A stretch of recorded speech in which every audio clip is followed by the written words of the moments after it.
Hello everyone. So hope your JEE Advance was very good. तो आज हम लोग डिस्कस कर रहे हैं फिजिकल केमिस्ट्री पे जो क्वेश्चन आए हुए हैं, ठीक है, उनके सॉल्यूशंस के बारे में बात करेंगे, उनके सॉल्यूशंस चेक करेंगे. Done. So first question is on electrochemistry. Electrochemistry पे था. डन. और बहुत सीधा क्वेश्चन था. इस तरह का जेई के अंदर काफी बार क्वेश्चन आ चुका है. डन. और इसको हम लोग नोट्स में भी करते हैं. गिब्स फ्री एनर्जी चेंज से सबका अलग अलग हम लोग डेल्टा जी नॉट कैलकुलेट कर लेते हैं और उससे सॉल्व करते हैं. तो यहाँ पे हमें कैलकुलेट करना है E naught of MnO4 -1 to Mn. Done. So start करते हैं. MnO4 -1 first get converted into what? MnO2. उसका सेल पोटेंशियल उसने हमें दिया हुआ है, ई नॉट दिया हुआ है उसने हमें. Then it get converted into what? Mn2 plus, वो भी उन्होंने दिया हुआ है. नेक्स्ट फिर कन्वर्ट होता है वो Mn में, ये भी हमें गिवन है. तो सबसे पहले तो चेक कर लेते हैं number of electron transfer. So it is +7 +4 +2 and your 0. So number of electron transfers are what? 3. Next +4 to +2, that is equals to 2 electrons, +2 to 0, that is also equals to 2 electrons. यहां से यहां का potential जो है वो हमें calculate करना है. हमने इसके बारे में बात की हुई है. कहां से ड्राइव करते थे हम लोग? Delta G is equals to delta G not 1 plus delta G not 2. उससे हम लोग एक्सप्रेशन ड्राइव करते थे. डेल्टा जी की वैल्यू किसके बराबर? NEF के बराबर. डन.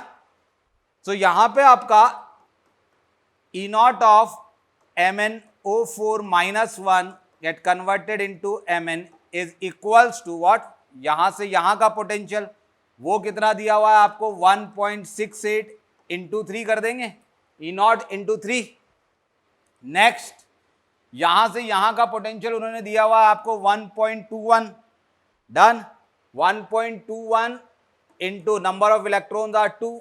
फिर यहां से यहां का पोटेंशियल जो है वो नेगेटिव है, -1.03 इंटू 2. डिवाइड कर देंगे 7 से. डन. और फाइनली इसको जब सॉल्व करोगे ये आएगा आपका 5.04. It is equals to 2.42 and it is equals to -2.06 divided by 7.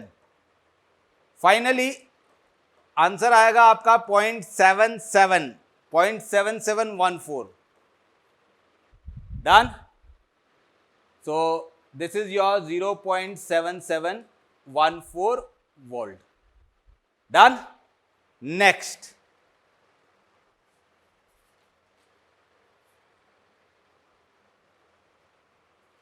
Next is, a solution is prepared by mixing H2CO3 NaH, CO3 Na2CO3 and NaOH. 100 ml of water. pH of the resulting solution. pH calculate करना है आपको. जहां तक मुझे देख के लग रहा है ये एक बफर सॉल्यूशन बनेगा. डन. कैसे? H2CO3 when react with NaOH, NaOH के साथ रिएक्ट करेगा और बना लेगा NaHCO3. सॉल्यूशन की प्रिपरेशन में सभी को 0.01 मोल दिया हुआ है.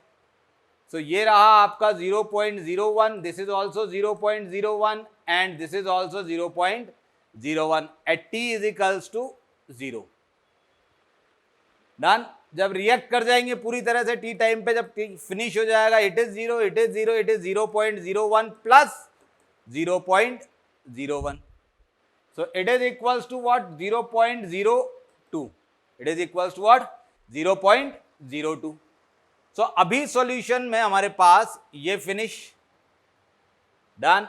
और ये भी फिनिश. सो अभी हमारे पास सॉल्यूशन में बचा हुआ है सिर्फ ये, और इसको देख के ही लग रहा है कि ये कौन सा बफर बना रहा है? एसिडिक बफर क्रिएट कर रहा है। इन सॉल्यूशन NaHCO3 और साथ में है Na2CO3। Got it?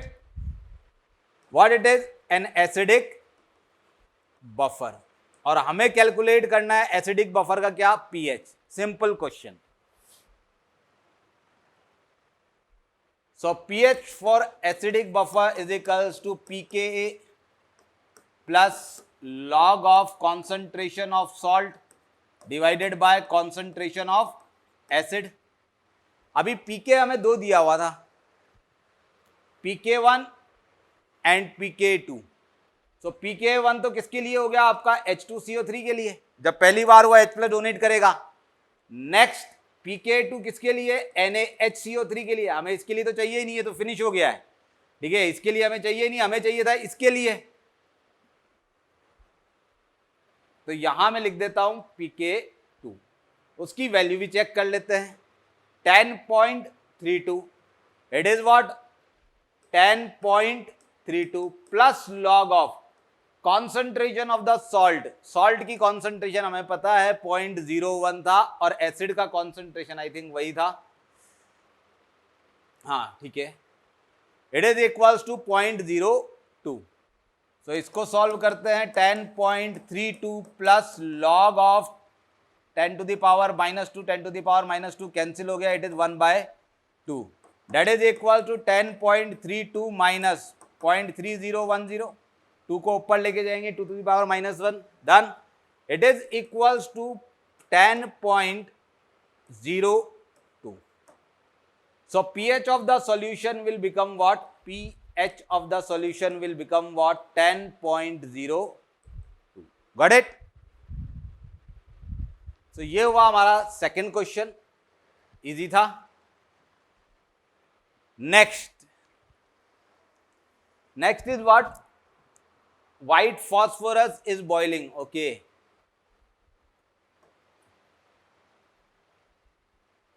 Reaction based question है, इजीली सॉल्व हो जाएगा, ठीक है। सिर्फ रिएक्शन लिखना है हम लोगों को।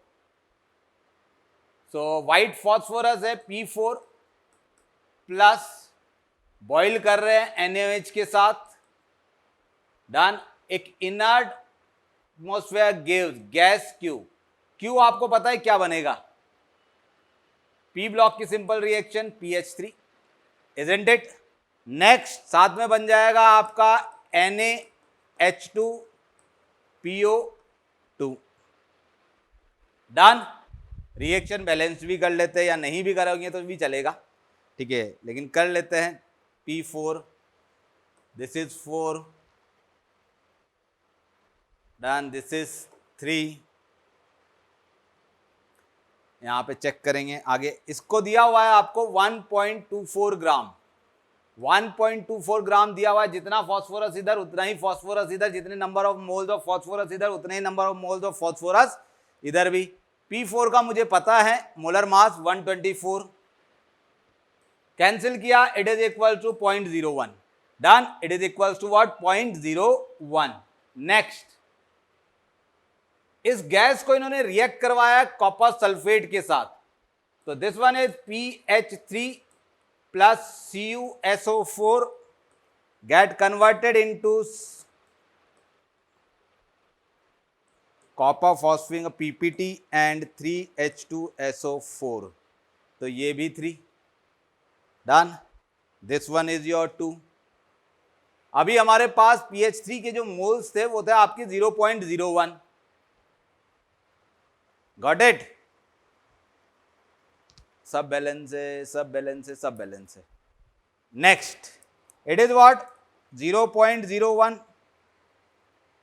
तो ये कितना हो जाएगा, it is 3/2 times of this one, 0.01, isn't it. भाई number of moles of CuSO4 calculate करना है आपको, ये रहा, उसके नंबर ऑफ मोल्स कितने हैं आपके 0.01, और स्टोइकियोमेट्रिक कोफिशिएंट 2, सॉरी 3 टाइम्स है ना इसका,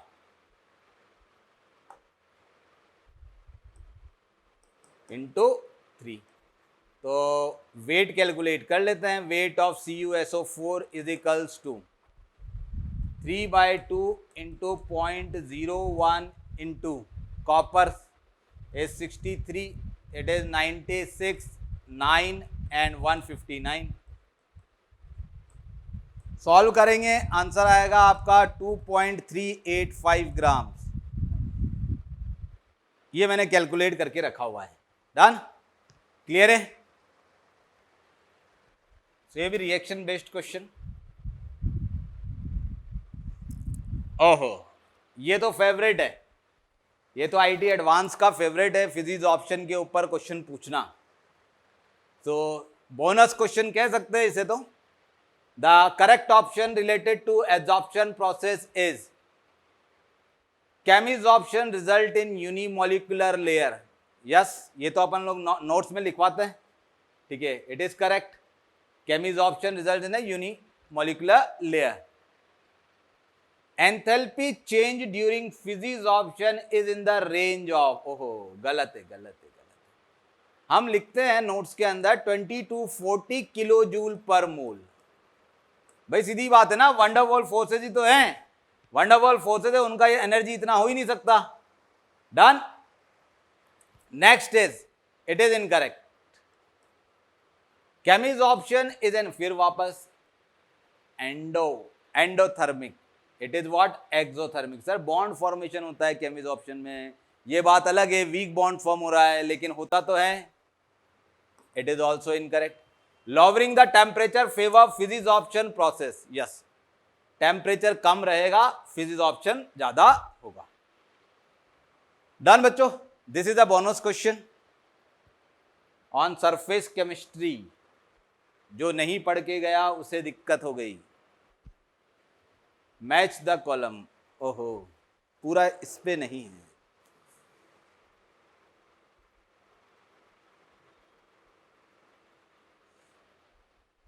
match the rate expression in list decomposition of x with the corresponding profile list to। यहां ध्यान से देखेंगे, xs and k are constant, they are what? constant। थोड़ा सा कंफ्यूज करने की कोशिश की है। डन, इससे so first is what? Rate is equals to k times of x, ये आपका कांस्टेंट रहा, एंड अंडर ऑल। इस तरह का तो क्वेश्चन हमने नोट्स के अंदर भी किया हुआ है। Ct is equals to k1c upon 1 plus k2c। Done, उसी तरह का फॉर्मेट ये दिया हुआ है, under all possible initial concentration. चलिए सेकंड पे देखते हैं। सेकंड में जब हम लोग बात करेंगे, वे initial concentration of x are much lesser than kx, तो इसको फिर क्यों लेते हैं यहाँ पे? इसको 0 के बराबर कर देते हैं। अगर ये 0 के बराबर हो गया और ये आपका कांस्टेंट है, ये अगर आपका कांस्टेंट है तो ये तो आपका k dash x to the power 1, तो ये हो गया ऑर्डर ऑफ रिएक्शन आपका इक्वल्स टू 1। डन, ये हो गया आपका order of reaction equals to 1। तो ये तो होगा नहीं फर्स्ट ऑर्डर का रिएक्शन के। हाँ, फर्स्ट ऑर्डर रिएक्शन के अंदर हमारा ये जरूर आता है कि half life is independent of the initial concentration of the reactant. Done, तो यहां पर हम लोग मेंशन कर देते हैं इट इज Q। चलो ऑप्शंस पीछे हैं, तो ऑप्शंस पीछे हैं तो पीछे ही हम लोग लिखते हैं। Second is what? Q। And this is also from what? This is also from the first order kinetics, ln of x, ln concentration versus time, इसी तरह का ग्राफ आता था। It is equals to t। तो दो option आ गए यहाँ तो। अच्छा, लास्ट में चेक करेंगे Q। Second is what? Q, and here it is Q. So either A or C. Done, either A or C. Next is what? Rate is equals to what? X to the, where initial concentration of X are much higher than। Okay, इससे बहुत ज्यादा high है, तो ये तो वैसे भी क्या कहते हैं आपका K x to the power 0, 0 order of reaction is equals to 0। Done, order of reaction is equals to 0। और कॉन्सेंट्रेशन हमें पता है Ct इज इक्वल्स टू, इस तरह का ग्राफ बनता है। तो third one is what? Third one is your S। पीछे वाला ग्राफ भी चेक कर लेते हैं एक बार। डन नहीं है, हाफ लाइफ का ऐसा बनता ही नहीं है उसमें, जीरो ऑर्डर ऑफ रिएक्शन में. This one is the correct one. Third one is for your S. Third is S. ओहो, यहां से आंसर हमारा आ चुका है वैसे. चलिए आगे भी चेक करते हैं. Fourth one is what, where initial concentration of X much higher than, initial concentration very high. Done. तो यहाँ पे अगर initial concentration of much higher then, तो इसका मतलब तो ये आपका k x to the power 2 by x हो जाएगा. डन. ये कैंसिल हुआ, it is equal to k time of again first order of reaction. Again it is what, first order of reaction. So fourth is what, fourth is again your QT. तो T आ रहा है fourth के अंदर, fourth में आपका T है. Done. And it is equal to Q. Second is, तो first one is the correct answer. Done. First one is the correct answer. Next question.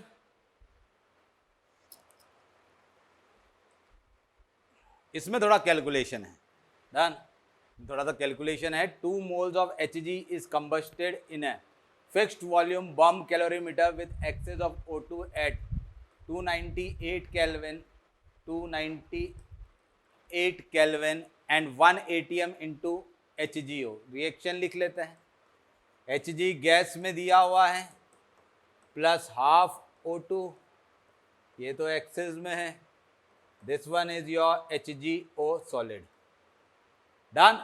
During the reaction, temperature increases from this one to this one if heat capacity of bomb calorimeter and, अच्छा heat capacity दिया हुआ है, enthalpy of formation दिया हुआ है.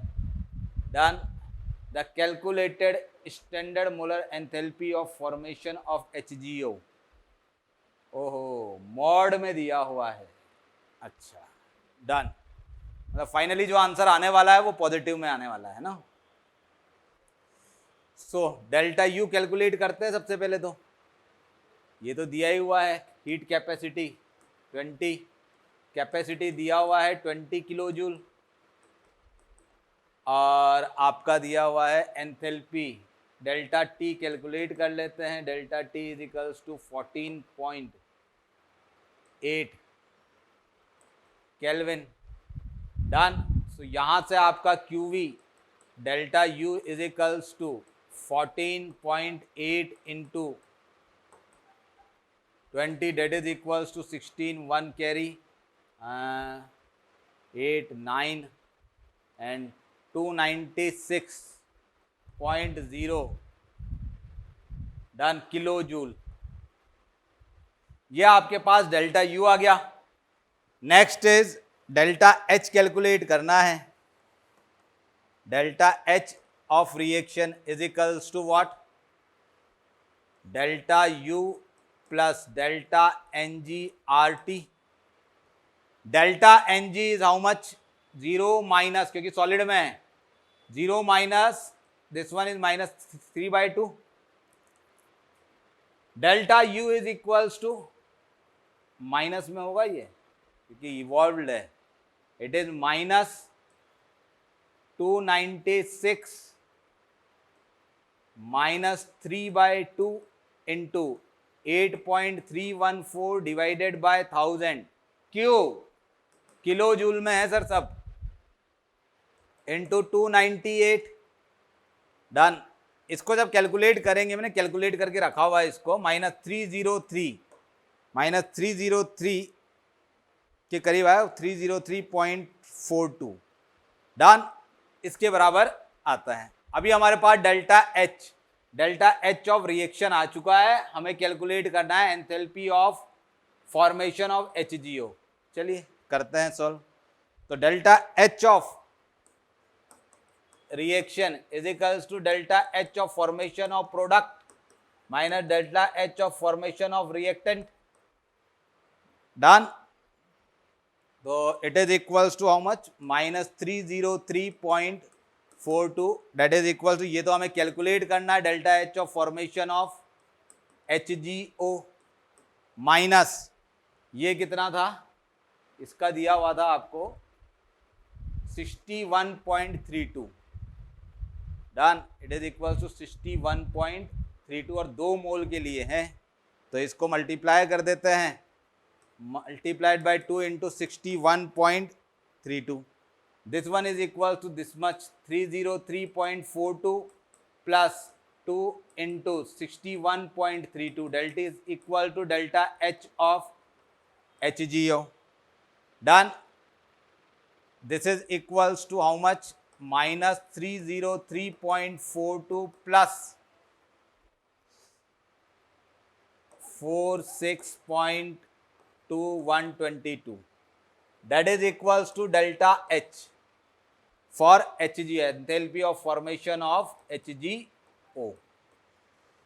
इसको solve करेंगे, this much is your minus 180.78, that is equal to delta H of formation of HGO. Now this one is for what? 2 moles. देखिए स्टार्टिंग ही कर दी थी उन्होंने कि इट इज फॉर 2 moles. डन. तो 2 moles के लिए है,